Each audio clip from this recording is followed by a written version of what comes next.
Bien, seguimos en esta producción especial con motivo del 243 aniversario de la historia urbanística de San Francisco de Macorís, escuchando todo lo que tiene que ver con esta hermosa historia de cómo ha sido el desarrollo de este municipio de San Francisco de Macorís en materia de urbanismo. Seguimos escuchando nosotros.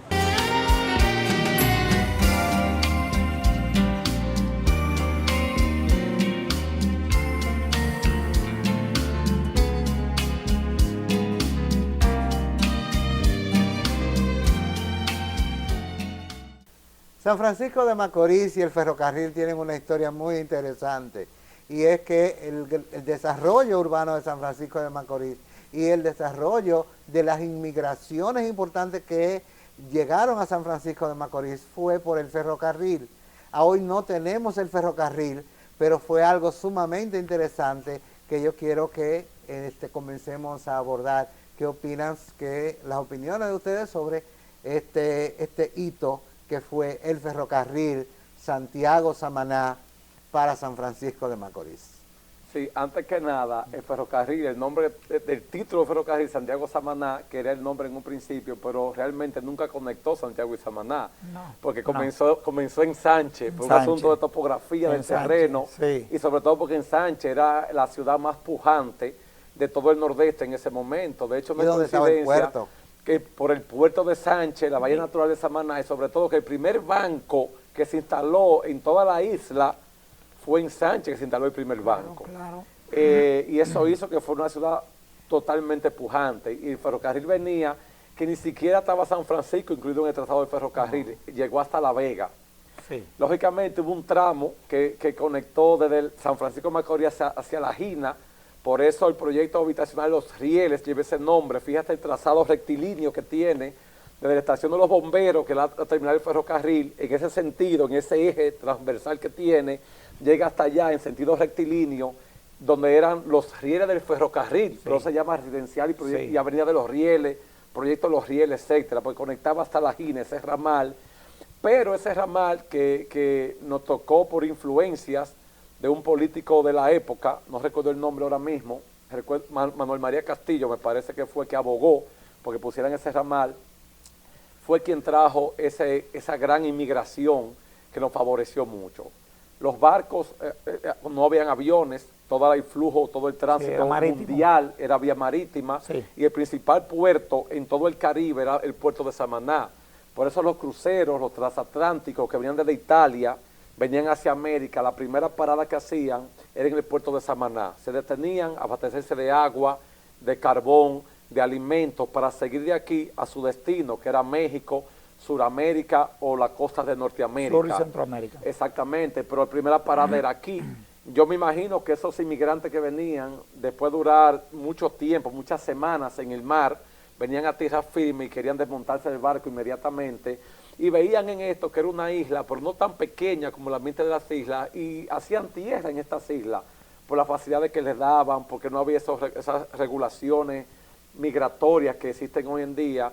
Llegaban y abordaban el ferrocarril y entraban tierra adentro, y se enamoraban del paisaje, muchos se quedaron, del clima, y se quedaban en San Francisco de Macorís.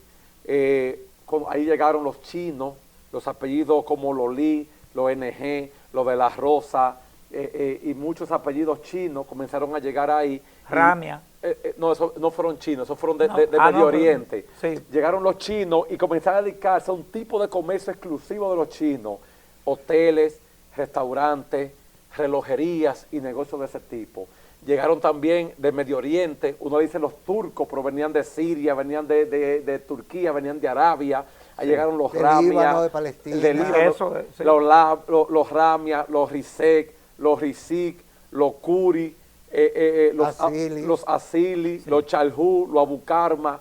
Toda esa gente llegaron también y se quedaron en la región y se dedicaron a su comercio, porque era una ciudad eminentemente agrícola. Sí. Sin embargo, ellos tuvieron la visión del comercio en esta ciudad y se dedicaron a lo que sabían hacer, a comerciar, a comprar lo que producían en el campo, a revenderlo, a vender telas, a vender zapatos, a vender todo eso.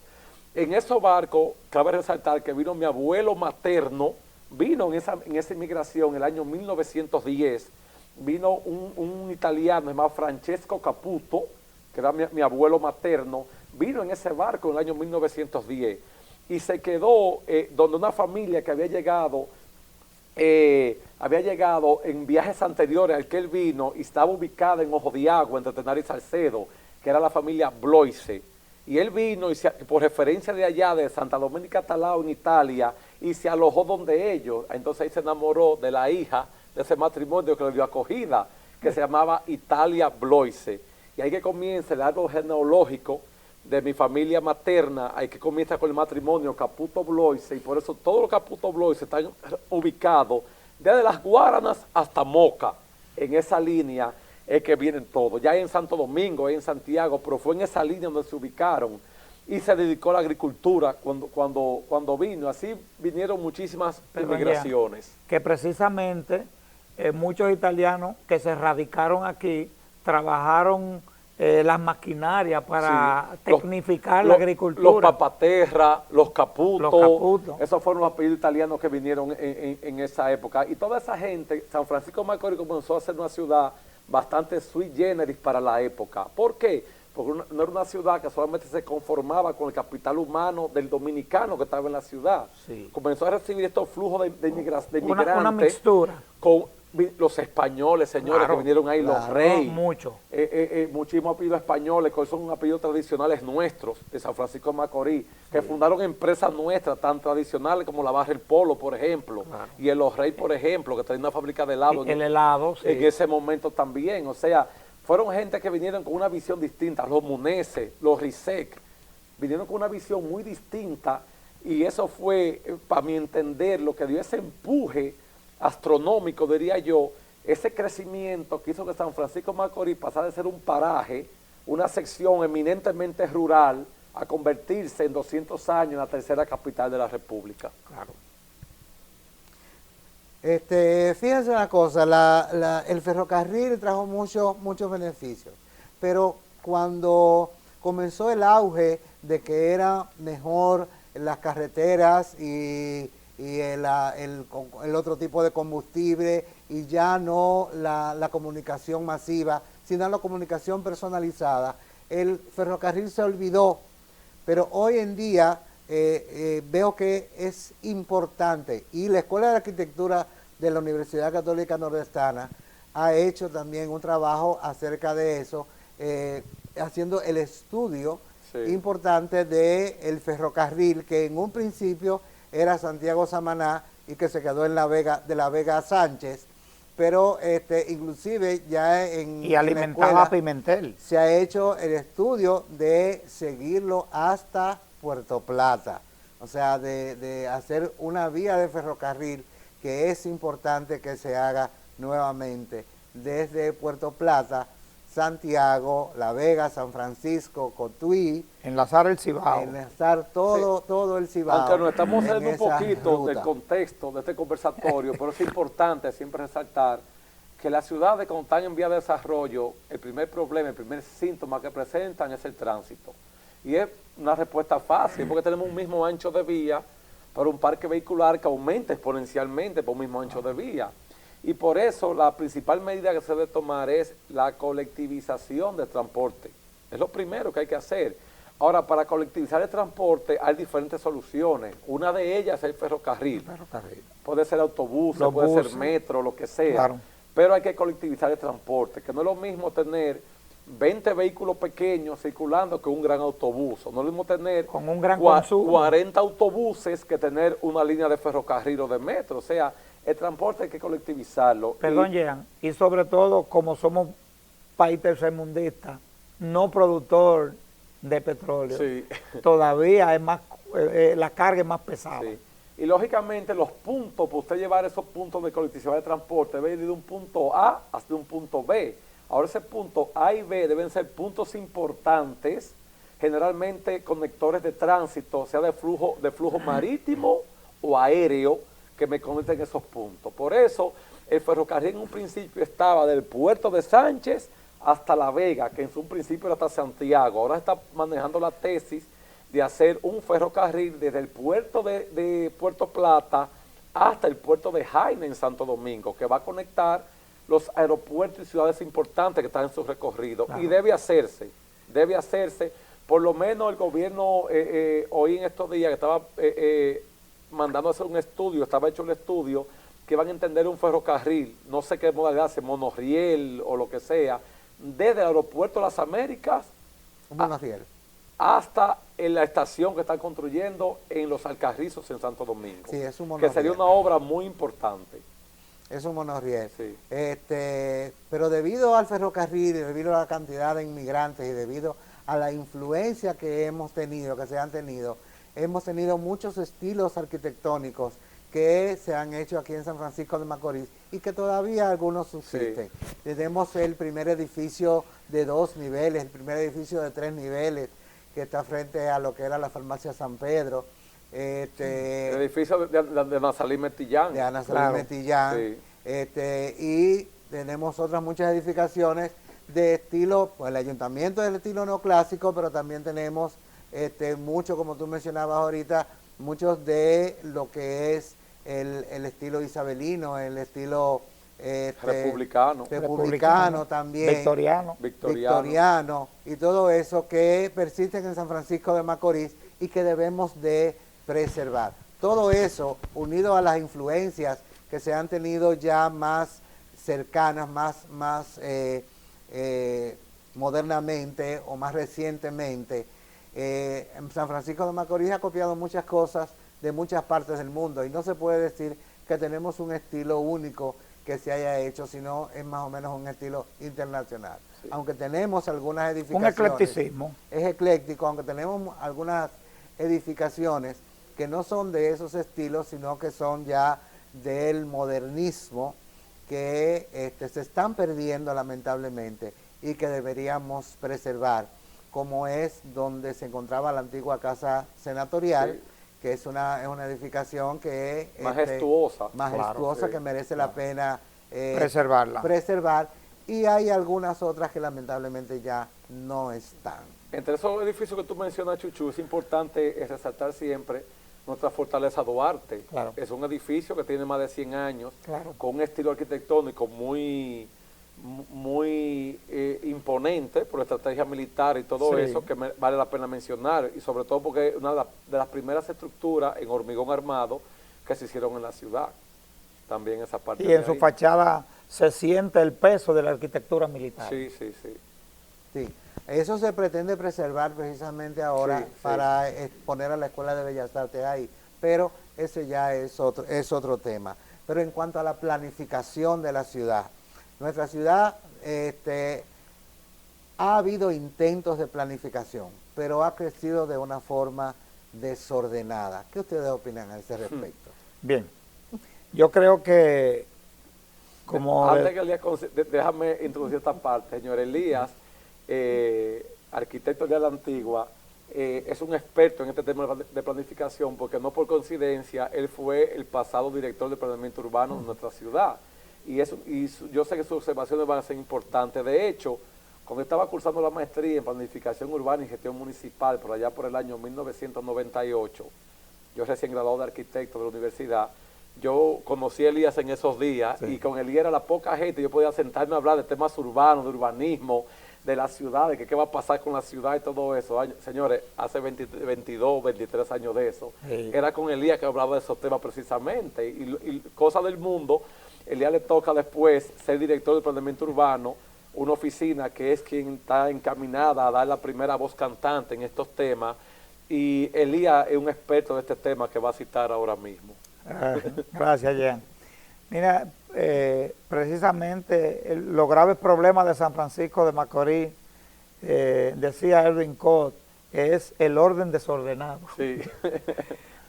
San Francisco tiene que abocarse rápidamente a terminar un plan regulador urbano que permita su desarrollo para los próximos años que se tomen en cuenta, 25, 30, lo que sea, y que los alcaldes que lleguen ahí le den, desarrollen un plan de seguimiento, porque cada alcalde que llega con una escoba nueva. Y con su librito nuevo. Y con su librito bajo del brazo, y así no va San Francisco a crecer de manera organizada y ordenada, porque no hay una jerarquización de las obras que necesita la estructura espacial. Entonces, ¿qué está pasando? Todo el que llega hace lo que quiere o lo que entienda para ser cuidadoso. O viene a desarrollar su idea de lo que es la ciudad. Sí, quiero ser cuidadoso en eso, porque precisamente esto no es político. Sí. Uno desarrolla planes políticos, pero los políticos quieren generalmente desarrollar sus propias ideas. San Francisco, lo primero que tiene que hacer es un análisis del cierre de su polígono urbano. Cuando San Francisco cierre su polígono urbano, tiene que comenzar a trabajar con nuevas reglas hacia el desarrollo periférico, porque tenemos graves problemas en la periferia de San Francisco de Macorís. Hasta hoy lo único que conozco que tenemos es que en la gestión pasada pudimos desarrollar, levantar el plano de la ciudad para comenzar a sectorizar, para desarrollar la ciudad, pero eso le toca comenzar a desarrollarlo al nuevo incumbente. Sí, fíjate una cosa, no solamente eso, pero estamos hablando un poquito del pasado. En el pasado acuérdate que también hay muchas zonas de San Francisco de Macorís que surgieron espontáneamente y que hoy son barrios importantes, pero que fueron el fruto de invasiones de terreno. Sí, claro. Y por eso el crecimiento espontáneo de muchas zonas de San Francisco de Macorís, que luego en el urbanismo pues entonces hay que remediar. Sí, perdón, ya, no, y lo podemos ver cuando usted lo ve un plano desde el punto de vista bidimensional, la islandería, la trama, usted puede ver rápidamente esos encontronazos que existen con la ciudad y prácticamente esas grandes invasiones. Creo que ayudó mucho la 176, 07. Eso ayudó un poco los trabajos que estaba haciendo la, ¿cómo se llama? Que no es la liga. La Unión de Municipios, o algo parecido a eso. Algo parecido, sí. Que comenzaron a darle curso a todos los ayuntamientos. La FEDOMU. Federación Dominicana de Municipios. Eso ayudó mucho porque los alcaldes ya no andaban sueltos. O sea, estaban trabajando para una línea específica. Pero la mayoría de ciudades, el proceso migratorio lo lecciona mucho las ciudades porque se van agregando nuevos barrios que hay que darle servicio, hay que limpiarlo, hay que llevarle agua. Exacto. Entonces, eso ha provocado que la ciudad crezca de manera desordenada.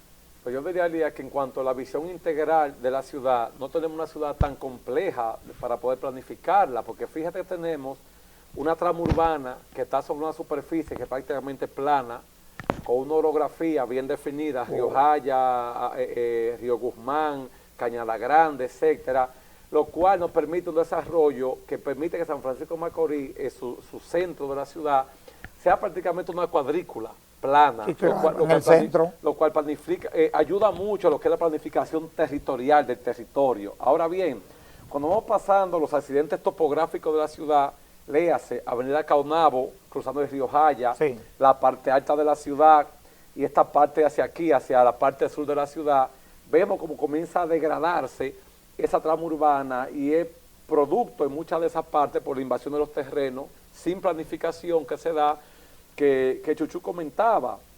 Y esto ha hecho que la ciudad tenga básicamente dos modelos de urbanización, uno regularizado en el centro de la ciudad, las urbanizaciones, etcétera, que aunque no está incumpliendo al 100%, pero por lo menos una intención de planificación, y otra parte que su crecimiento es arrabalizado, que está en la parte norte de la ciudad y en los barrios marginados. Todo eso sumado a la composición, el circuito urbano de la ciudad, o sea, en el contexto urbano, que San Francisco es una ciudad con tres salidas principales, una salida hacia el sur, que es el eje principal de la ciudad, que conecta hacia Santo Domingo, uno hacia el nordeste, que conecta hacia Nagua, y uno hacia el oeste, que conecta hacia Tenares, Salcedo, Moca, etcétera. Y esa dinámica que se da en este surgimiento crea una parte que yo le comento mucho a los estudiantes, muy interesante, que una gente que venga a San Francisco de Macorís por primera vez y entre a la ciudad de la salida Nagua, no está perdido, y vaya hacia la salida Santo Domingo, entre a la ciudad y dice, oh, por aquí todo el mundo es rico, por aquí yo no veo barrio marginado y nada de eso. Y es porque San Francisco es de las pocas ciudades, por no decir la única, que su entrada principal de la ciudad es por donde vive la clase alta de la ciudad. Eso no se da en todas las ciudades. Definitivamente ha sido maravilloso lo que hemos estado viendo y escuchando con respecto a lo que ha sido la historia urbanística de San Francisco de Macorís en este 243 aniversario de su fundación. Vamos a la pausa y en breve seguimos con esta producción especial de Telenor.